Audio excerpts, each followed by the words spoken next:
Let me ask you a question. Do you like movie tie-in games?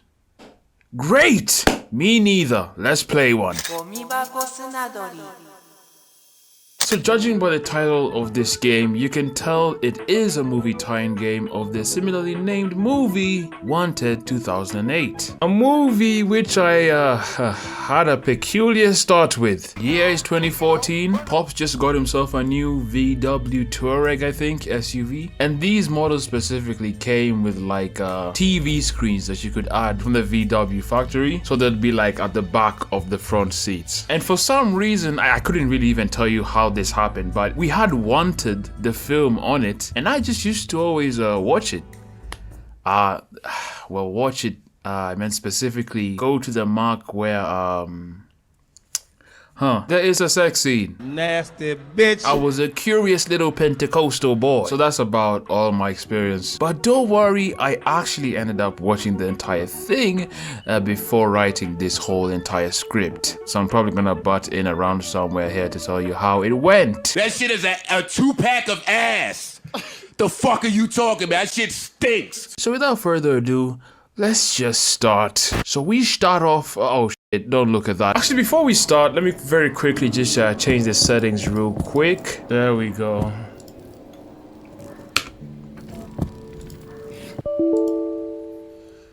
$144 hearts.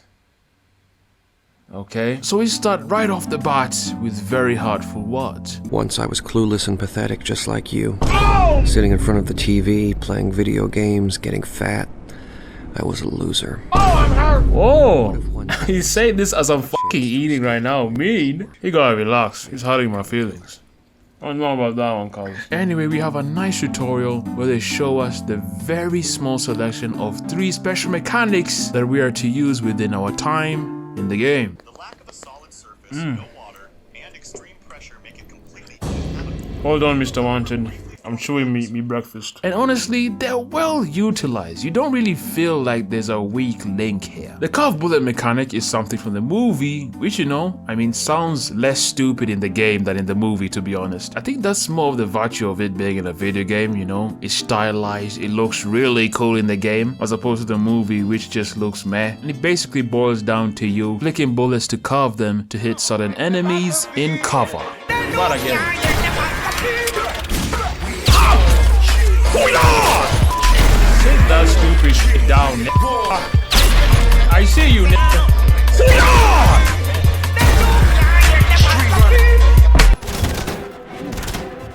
Step back in the cover, bro. I'm trying to carve this in. I'm trying to carve this in your ass, bro. What? Step in the cover, nigga. I'm trying to carve this. Hold on. Let me find the right angle. Hold on, I got this right angle. Oh, I've seen it.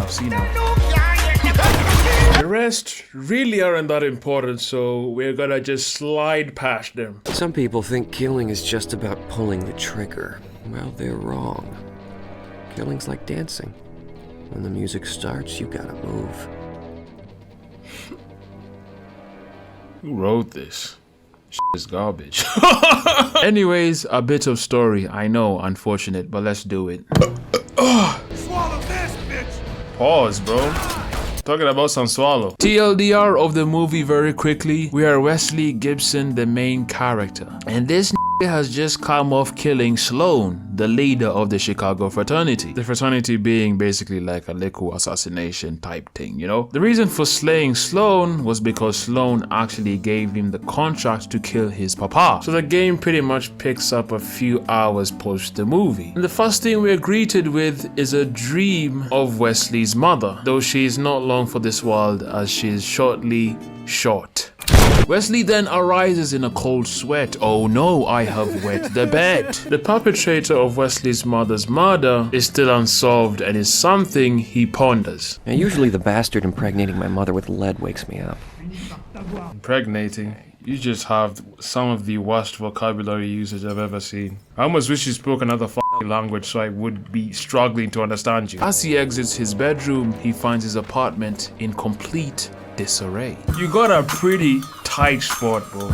pause a little bit on that. Look at this type of space skylight in New York of all places. It's just pretty chill though. Look at that skylight in New York. What was that? I saw a spotlight. Also, what blew through here, my name? Like, gee, this doesn't even look like a burglary. This looks like a natural disaster just... And as we walk up the stairs, Wesley finds two mercenary-looking gentlemen rummaging through his stuff. And worst of all, they're French. Ugh! The mercenaries seem to find something within a picture frame containing Wesley's mom, that being a kill order. I gotta explain this again very quickly. There's this thing within the movie called the Loom of Fate, which is kind of this machine that basically gives the fraternity names of targets that need to be taken out. Something that Sloan was in charge of. But of course, what is the quote? Absolute power corrupts absolutely. I think that's it, right? Sloan used this and subsequently abused this Loom of Fate in such a way that he could control the names that could be sent out for a hit, both as a power play method and as a means to protect his assassins who were actually slated naturally by the Loom for death. Blah blah blah blah blah. Seemingly this decoded kill order is from the Loom itself and bears some sort of significance to the mercenary guys, so they take it and f off with it. Well, we gotta give chase, so we go after them. First week at my dad's apartment and I'm robbed by a couple of French ass hools in SWAT gear. French? Even more of a reason to kill them. Damn.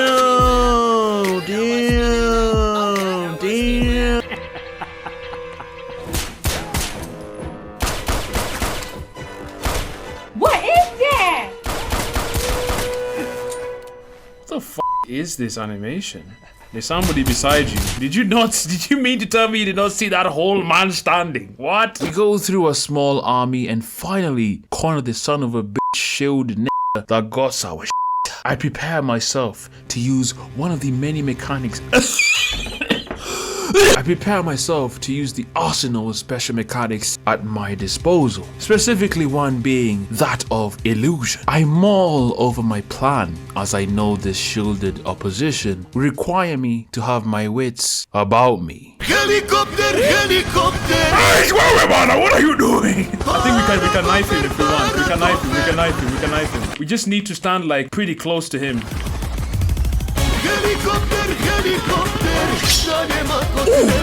Oh, that was his man's. That wasn't him. This man is a joke. Look at him. Finally. My back! Whoa, hey. Kill that bag. You're actually kidding. That worked. You're actually kidding. That worked. What? Where is it? Go to hell. You first. How did that work? Somebody tell me. Oh my days, Cake. Oh God, look at her face. Oh no, you're looking kind of scary, love. She's looking like that Momo creature. Momo here, however, has our kill order and fucks off before we can get it, leaving us at a loss. Luckily though, an old man shows up. Yes, he's from the movie. Let's just leave it at that. And he tells us quite emphatically that we are at the top of the fraternity's blacklist. Pretty much they want our cake on a platter. Pause. And they gonna send everybody to get it. They also want to collect the Loom of Fate from the Chicago fraternity. Thanks, I'll go check that out, Pops. But first, we need a flashback to learn about Wesley's Pops, Cross, the brother over here with a bloody gimp suit on, seemingly in the middle of summer. And in this flashback, we see him protecting an already born Wesley and his mom. Wait, did I write that on this? What? Hold on. But didn't we just establish the lady got shot prior to Wesley's birth? Actually, how is Wesley even alive right now if that was... Oh, man. Oh, there it is. Oh, for f***'s sake, my time has run out. I had a meeting. That's why I set the alarm. You know, I had a meeting with Mr. Cake. There was a side of Custard there too. He said hi. Cross survives and he reunites with his wife. But the alarm was still going on loud as hell. So here is Wesley's 80-year-old, 2-month-old face. Oh God, what happened to my f***ing son? You lying? Also, Cross's wife gets shot, so sad. Yeah. Okay, going to recover the loom now. Language. There's no need for that. Hold on, I got Sham for ya. This nigga was literally shot at nothing. This nigga pissing me off. Should I do the tried and tested method? I'm not here. Hey, America. Oh wow, I think he still thinks I'm. Wow, that really happened, eh? I don't even know what to think about that. Go through hella niggas trying to get to the loom, and also Momo is here together with one of the Guardians, the Barcelona fraternity, who they have sent to take the loom, doing so successfully. Guardian, oh, very scary name. That man must business he most definitely does stand on. He died in 16 seconds.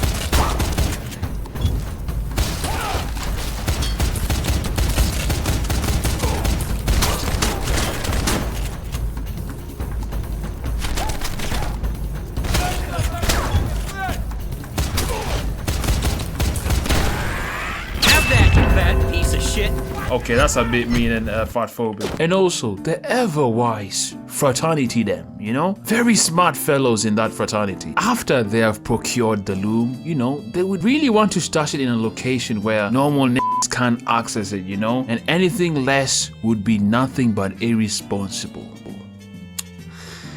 So they went ahead and tattooed the coordinates of the location of where the loom is going to be on each of the 3 Guardians' arms, cause we just know how hardy these motherfuckers are. They can't be killed. So naturally, the plan is now find the remaining 2 Guardians, get their codes, translate that shit to get the location of the loom, and do some, I don't know, I forgot it. Also, old man keeps following us. I don't know how this man is just like, shouldn't you be like taking your evening nap? This man is everywhere. And this time he tells us that there is someone after Wesley. You see, in the movie, this man here is a bullet maker, and recently he got an Etsy order for custom bullets, with the request being a name to be etched on them, the name being Wesley Gibson. Mandatory airplane flashback shootout section that I was so thrilled and entertained by. That is one of the quietest portions in the whole recording. The relevance of this portion story-wise was basically a contract from the loom,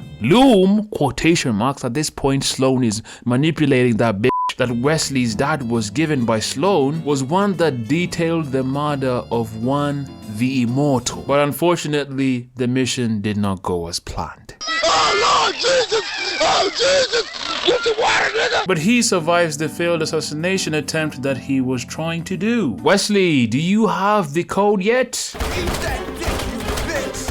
Pause. 42-second boss fight. New record though. Hey. And we go on and take the code from old boy. Flashback time. Cross is back at the Chicago fraternity and is currently confronting Sloan, as him taking that kill order from Sloan has now attracted the fury of all the fraternities, as they have thought that Cross has now gone rogue, as only a madman would go after the Immortal himself. The French believe you went rogue, killing one of their own aboard that jetliner.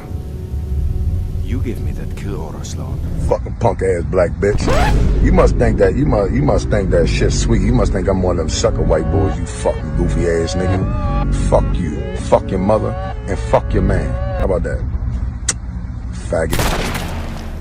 Uh-oh, the French are after him, and blah blah blah blah blah. He manages to escape, but uh-oh, the Immortal is on the same train with him, and they each carve a bullet, leaving the score at a stalemate. Wesley now has a game suit of his own. Wow. Fashion sense definitely does not run in this as family, and blah blah blah blah blah. We kill the Momo girl, but before Momo can hit the ground, he hits her with the tried and true method, the sexual harassment riz. I'm sorry, but this is mine.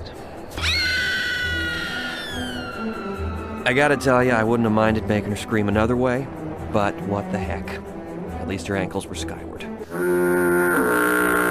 I don't know why this nigga talks like this, by the way.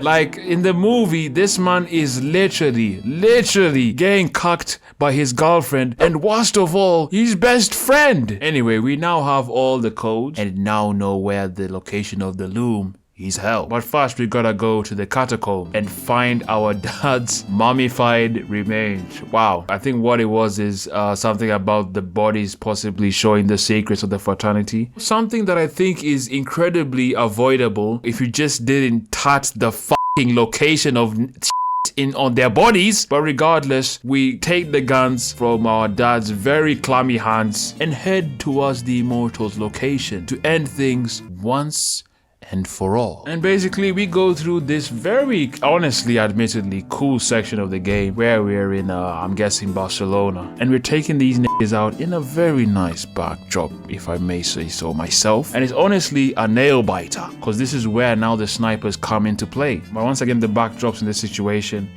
beautiful. It's one of those sections where it's not just a remix of earlier levels. So after going to the army, what ensues is a boss fight.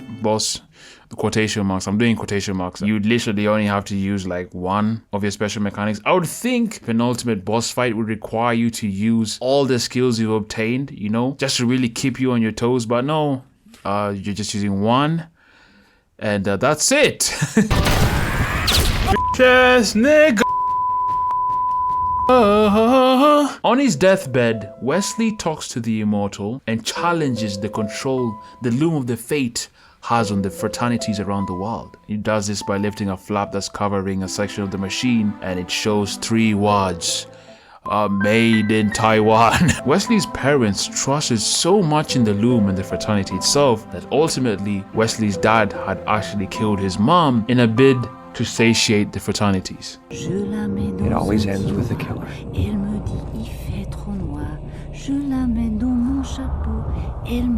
This is not what I wanted for us. We must honor the code. Look at him, Cross. He is worth dying for. He's worth killing for. The fraternities, though, consider Wesley's conception itself being an abomination. So to them, job wasn't finished. So nigga killed his wife for nothing. Very righteous stuff indeed. Wesley then hezies the Immortal by shooting a bullet that was meant for him right next to the Immortal, just missing him. But just as the Immortal thinks he is safe, no, he is met with a nice, warm surprise.